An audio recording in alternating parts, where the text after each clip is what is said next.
എനിക്കതിലെ ഇതായിട്ട് പറഞ്ഞ ഒരു അഭിപ്രായം ഇല്ല. ആരെയാക്കാം 63 MLA-മാർ എനിക്കതിലെ ഇതായിട്ട് പറഞ്ഞ ഒരു അഭിപ്രായം ഇല്ല. ആരെയാക്കാം 63 MLA-മാർ എനിക്കതിലെ ഇതായിട്ട് പറഞ്ഞ ഒരു അഭിപ്രായം ഇല്ല.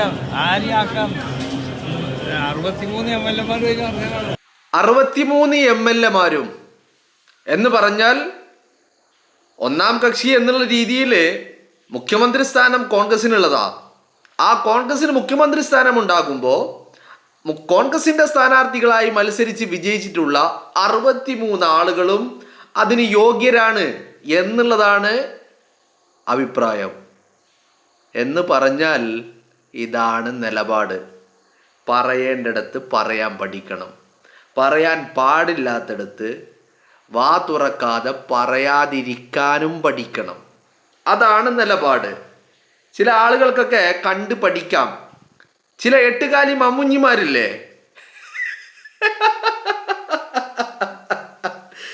വിജയിച്ചു കഴിയുമ്പോൾ ഞങ്ങളുടെ വോട്ടാണ്, ഞങ്ങളാണ്, ഞങ്ങളില്ലെങ്കിൽ ഞാൻ അവിടെ ചെയ്തു, ഞാൻ ഇവിടെ ചെയ്തു എന്ന് പറഞ്ഞിട്ട് വരുന്ന ആളുകളുണ്ടല്ലോ, ചില എട്ടുകാലി മമ്മുഞ്ഞിമാര്. അവർക്കൊക്കെ കണ്ടു പഠിക്കാം എങ്ങനെയാണ് അഭിപ്രായം പറയേണ്ടത്.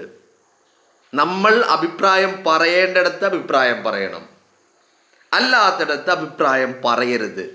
വലിഞ്ഞു കയറി ചെന്ന് അഭിപ്രായം പറയാൻ നിൽക്കരുത്. മനസ്സിലായില്ലേ? അതല്ലാതെ ക്യാമറയും മൈക്കും കാണുമ്പോഴേക്കും വലിയ വായിൽ വർത്താനം പറയരുത്. ഒന്നില്ലെങ്കിൽ പഠിച്ചിട്ട് പറയണം, അല്ലെങ്കിൽ മനസ്സിലാക്കിയിട്ട് പറയണം. ഇനി ചോദിച്ചാൽ അഭിപ്രായം ഉണ്ടെങ്കിലും ചിലപ്പോൾ പറയാതിരിക്കേണ്ടി വരും. എന്തുകൊണ്ടാണെന്നറിയോ? കാരണം റോളുകൾ ഇല്ലാത്തത് കൊണ്ട്. അങ്ങനെയുണ്ട്. എല്ലായിടത്തും അഭിപ്രായം എല്ലാ മനുഷ്യന്മാർക്കും ഉണ്ടാകും, അഭിപ്രായം എല്ലാവർക്കും ഉണ്ടാകും. പക്ഷേ ചിലപ്പോൾ റോൾ ഉണ്ടാവില്ല. റോൾ ഇല്ലെങ്കിൽ അഭിപ്രായം പറയാതിരിക്കണം. ഇതെന്തിനാണെന്നറിയോ? സ്വയം അപഹാസ്യരാവാതിരിക്കാൻ വേണ്ടിയിട്ട്. ബാക്കിയുള്ളവർ കാണുമ്പോൾ പോയത്തക്കാരൻ എന്ന് പറഞ്ഞ് ചിരിക്കാതിരിക്കാൻ വേണ്ടിയിട്ട് ചിലപ്പോൾ അഭിപ്രായം പറയാതിരിക്കേണ്ടി വരും. മനസ്സിലായില്ലേ? എട്ടുകാലി മമ്മുഞ്ഞിമാർക്കെല്ലാം കണ്ടുപഠിക്കാം എങ്ങനെയാണ് പറയേണ്ടത്. കാരണം ഇതൊക്കെ ചോദിക്കാൻ ആളുകൾ കുറെ ഉണ്ടാവും. കാരണം എന്താണെന്നറിയോ? ആകെ കേരളത്തിലുള്ള 3.5 കോടി ആളുകളാ. ആണും പെണ്ണും കുട്ടികളും ജനിച്ചതും എല്ലാം പാടെ കൂട്ടിയിട്ടാണ്. അല്ലാതെ 18 തികഞ്ഞിട്ടുള്ള 3.5 കോടിയല്ല ഉള്ളത്. എല്ലാം കൂടെ കൂട്ടിയിട്ട് ഒരു 3.5 കോടിയാണ് ഉള്ളത്. അരിച്ച് പെറുക്കി കഴിഞ്ഞാൽ ഒരു 3.5 കോടി. മനസ്സിലായില്ലേ? അപ്പോൾ ഈ 3.5 കോടിയിൽ ഇനിയിപ്പോൾ 4 തന്നെ അങ്ങോട്ട് കൂട്ടിക്കോ. നമുക്ക് പറയാൻ ഒരു റൗണ്ട് ഫിഗർ 4 തന്നെ അങ്ങോട്ട് കൂട്ടുക. 4 കോടി ആകെ ഉള്ളതിൽ അതിൽ ഇന്ന് ജനിച്ചവനും ഉണ്ട്, ഇന്നലെ മരിച്ചവനും ഉണ്ട്. മനസ്സിലായില്ലേ? ഇന്ന് ജനിച്ചവനും ആ 4-ലുണ്ട്, ഇന്നലെ മരിച്ചവനും ആ 4-ലുണ്ട് എന്ന് പറഞ്ഞാൽ ഇതാണ്. അപ്പോൾ അതിൽ ഈ അഭിപ്രായം അതിൽ എത്ര ആൾക്ക് പറയാൻ കഴിയും? അതിൽ എത്ര ആൾക്കുണ്ടാവും? അപ്പോൾ അഭിപ്രായം പറയാൻ കഴിയുന്ന ആളുകൾ അതിൽ ഈ 4 കോടി എന്ന് പറയുന്നതിൽ. അപ്പം ഞാൻ പറഞ്ഞു വരുന്നത്, അഭിപ്രായം എല്ലാവർക്കും ഉണ്ടാകും. ഈ അഭിപ്രായം പറയാൻ കഴിയുന്ന ആളുകളായിട്ട് ഒരുപാട് ആളുകൾ ഉണ്ടാകും. കാരണം അത്യാവശ്യം ഒരു പക്വതയും ഒരു പാകവും ഒക്കെ എത്തിയ ആളുകളാണെങ്കിൽ ഇപ്പോൾ ഞാൻ പറയുന്ന ഒരു 10ാം ക്ലാസ് കഴിയണ്ട, അതിന് മുമ്പുള്ളവരും ഉണ്ടാവും. എന്നാലും ചിലതൊക്കെ നിരീക്ഷിക്കാനും ചിലതൊക്കെ മനസ്സിലാക്കിയിട്ട് അഭിപ്രായം പറയാനൊക്കെ ആയത് എന്ന് പറയുകയാണെങ്കിൽ ഒരു 10ാം ക്ലാസ് ഒക്കെ കഴിഞ്ഞത് കൂട്ടിക്കഴിഞ്ഞോ, ഒരു 15 വയസ്സ് കഴിഞ്ഞത് നോക്കിക്കോ. അപ്പോൾ അങ്ങനത്തെ എല്ലാവർക്കും അഭിപ്രായം ഉണ്ടാകും. എന്നാൽ ഈ എല്ലാവരുടെ അഭിപ്രായവും കേൾക്കാൻ പറ്റുമോ? എല്ലാവർക്കും അഭിപ്രായം പറയാൻ പറ്റുമോ? അപ്പോൾ അവിടെയാണ് ചില ആളുകൾ മൈക്ക് കാണുമ്പോഴേക്കും ക്യാമറ കാണുമ്പോഴേക്കും അഭിപ്രായം പറയുന്നത്. മനസ്സിലായില്ലേ? അപ്പോൾ ആരഭിപ്രായം പറയണം? ഒരു ചോദ്യം ഇനിയിപ്പോൾ ഇങ്ങോട്ട് ആരും ഒന്നും ചോദിച്ചില്ലെങ്കിൽ പറയണോ എന്നുള്ളതിനെ കുറിച്ച് ആദ്യം പഠിക്കണം. ഇനി ആരെങ്കിലും ചോദിച്ചാൽ ആ ചോദിച്ച ചോദ്യത്തിനുള്ള മറുപടി പറയാൻ നമുക്കതിൽ എന്തെങ്കിലും റോളുണ്ടോ എന്നുള്ളത് രണ്ടാമത് നോക്കണം. എന്നിട്ട് റോള് നോക്കിയിട്ട് പിന്നെ നമ്മളിരിക്കുന്ന പദവി നോക്കണം, നമ്മൾ എവിടെ ഇരിക്കുന്നു എന്ന് നോക്കണം. എന്നിട്ടൊക്കെ ആ ഇരിക്കുന്ന കസേരക്കും നിൽക്കുന്ന സ്ഥാനത്തിനും ഒക്കെ അനുസരിച്ചിട്ട് അഭിപ്രായം പറയണം. മനസ്സിലായില്ലേ? ഇതിപ്പോ ഈ മുഖ്യമന്ത്രിയാവുക, മന്ത്രിമാരാവുക എന്നൊക്കെയുള്ളത് കേരളത്തിന്റെ രാഷ്ട്രീയ സാഹചര്യമാ അല്ലേ? അതിൽ എന്തെങ്കിലും റോൾ ഉള്ളവർക്ക് അതിനെക്കുറിച്ച് പറയാം. ഇനി റോൾ ഇല്ലാത്തവരോ പറയണ്ട. ഇനി റോൾ ഉള്ളവരായാണെങ്കിലും പറയുമ്പോൾ ആരെ കൂടെയാണ് നിന്നത്, എന്തായിരുന്നു നിലപാട്, ആർക്കായിരുന്നു പിന്തുണ, ആർക്കായിരുന്നു കുത്തിയിട്ടത്, ഇതൊക്കെ മാനിച്ചിട്ട് വേണം അഭിപ്രായം പറയാൻ. എന്ന് പറഞ്ഞാൽ തോറ്റു തുന്നം പാറിയവന് വോട്ട് ചെയ്തു, മറ്റവൻ വിജയിച്ചു കയറിയപ്പോൾ ഓൻ്റെ കാര്യത്തിൽ വന്ന അഭിപ്രായം പറയുന്ന ഏർപ്പാട് അതുണ്ടാകരുത്. എന്ന് പറഞ്ഞാൽ എട്ടുകാലി മമ്മുഞ്ഞി ആവാൻ നിൽക്കരുത്, തന്തയാവാൻ നിൽക്കരുത്. മനസ്സിലായില്ലേ? ജനിപ്പിച്ച കുഞ്ഞിന് തന്തയാ മതി, അപ്പുറത്തുള്ളോൻ്റെ ഇപ്പുറത്തുള്ളോൻ്റെയും കാണുന്നോൻ്റെ ഒക്കെ തന്തയാവണ്ട. അതാണ് പറയുന്നത്. അപ്പോൾ അഭിപ്രായം എങ്ങനെ പറയണം എന്നുള്ളത്, എവിടെ പറയണം, ഏതൊക്കെ വിഷയത്തിൽ പറയണം, അതും എങ്ങനെ പറയണം, ഇതൊക്കെ പഠിക്കാം. കണ്ടു പഠിക്കാം, അല്ലെങ്കിൽ കേട്ട് പഠിക്കാം. ഇനി ഇതിനൊന്നും പറ്റുന്നില്ലേ, വിളിച്ച് ചോദിച്ചാലും മതി, പറഞ്ഞു തരും എങ്ങനെയാണ് അഭിപ്രായം പറയേണ്ടത്, എവിടെയൊക്കെ പറയാം. പിന്നെ വേറൊരു കാര്യമുണ്ട്, ഈ പത്രക്കാർ മൈക്കും കോലുമായിട്ടും വരുമ്പോൾ ഹലോ ഇതിന് ഞാൻ അഭിപ്രായം പറയണ, എന്താ പറയേണ്ടത്, എങ്ങനെയാ പറയേണ്ടത് എന്നൊക്കെ ചോദിക്കാൻ ചിലപ്പോൾ സമയം ഉണ്ടാവില്ല. അതിനെന്താണ് വേണ്ടത്? അതിന് വേണ്ടത് കുരുത്തവും പൊരുത്തവും. അതിന് കുരുത്തവും പൊരുത്തവും വേണോ? അപ്പോഴാണ് എന്താകുള്ളൂ, അതൊക്കെ സ്പോണ്ടേനിയസ് ആയിട്ട് ഉണ്ടാകുള്ളൂ. അപ്പോഴാണ് ഇത് വർക്കാകുള്ളൂ. അത് വർക്കാകുക എന്ന് പറഞ്ഞാൽ കാണാപ്പാടം പഠിക്കുന്ന വർക്കാകലല്ല, അത് നമ്മളൊരു കോമൺ സെൻസ് എന്ന് പറയുന്നുണ്ട്. അതാണ് നമ്മുടെ ഒരു കോമൺ സെൻസ്. ചിലപ്പോൾ നമുക്ക് അറിയുന്ന കാര്യങ്ങളായിരിക്കും ചിലപ്പോൾ പറയാതിരിക്കേണ്ടി വരും, ചിലപ്പോൾ അറിയില്ലാത്ത കാര്യങ്ങളായിരിക്കും അതിന് എനിക്കറിയില്ല എന്ന് പറയേണ്ടി വരും. മനസ്സിലായില്ലേ? അപ്പോൾ അതിന് കോമൺ സെൻസ് എന്ന് പറയുന്നത് വേണം. ഇത് വേണമെന്ന് പറയുമ്പോൾ ബുദ്ധി പല വിധത്തിലുള്ള ബുദ്ധിയുണ്ട്.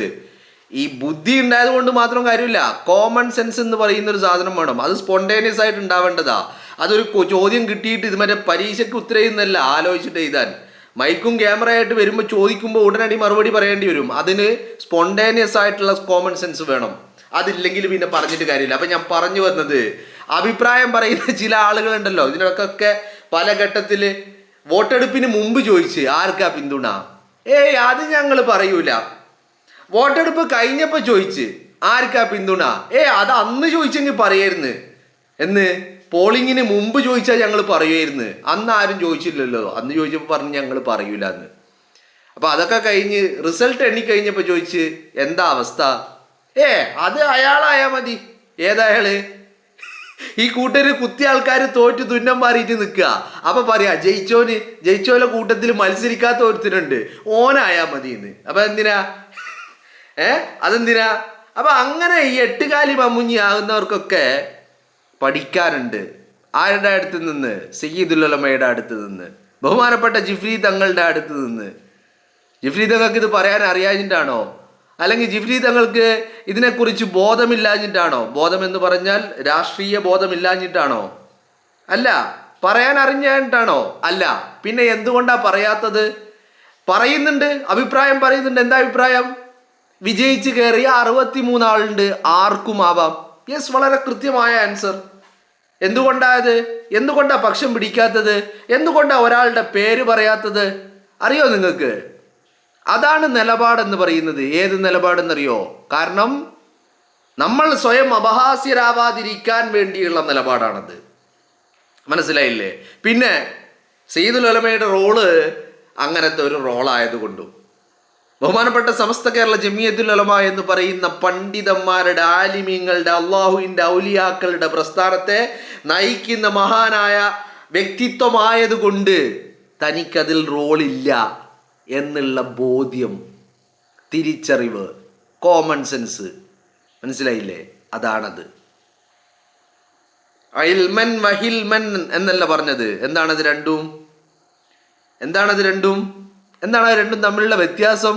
എന്താണ് അതിൻ്റെ അർത്ഥം? അതാണ് ഈ കോമൺ സെൻസ്. ഇതാണ് ആ കോമൺ സെൻസ്. മനസ്സിലായില്ലേ? ഇതാണ് നിലപാട്. മനസ്സിലായില്ലേ? പറയേണ്ടതേ പറയാവൂ, പറയേണ്ടിടത്തേ പറയാവൂ, പറയേണ്ട കാര്യങ്ങളെ പറയാവൂ. മനസ്സിലായില്ലേ? അപ്പോൾ ഞാൻ ഇത് വേറൊന്നിനും വേണ്ടിയിട്ടല്ല കേട്ടോ. ചില ആളുകളൊക്കെ ഒന്ന് കണ്ട് പഠിക്കുന്നത് നല്ലതാ.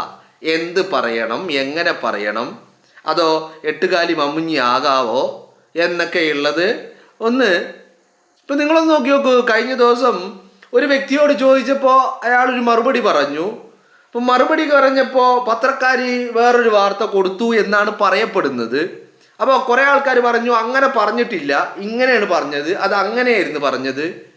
എന്തേ സയ്യിദുൽ ഉലമ മറുപടി പറഞ്ഞപ്പോൾ ആരും വേറൊരു രീതിക്ക് വാർത്ത കൊടുക്കാത്തത്? കാരണം പറയുന്ന വാക്കുകൾ, ഉപയോഗിക്കുന്ന വാക്കുകൾ, നാവ്, ഇതൊക്കെ സൂക്ഷിക്കേണ്ട കാര്യങ്ങളാണ്. അത് കൃത്യമായിട്ടുള്ള മറുപടികൾ വരും. എന്തുകൊണ്ടാണെന്നറിയോ?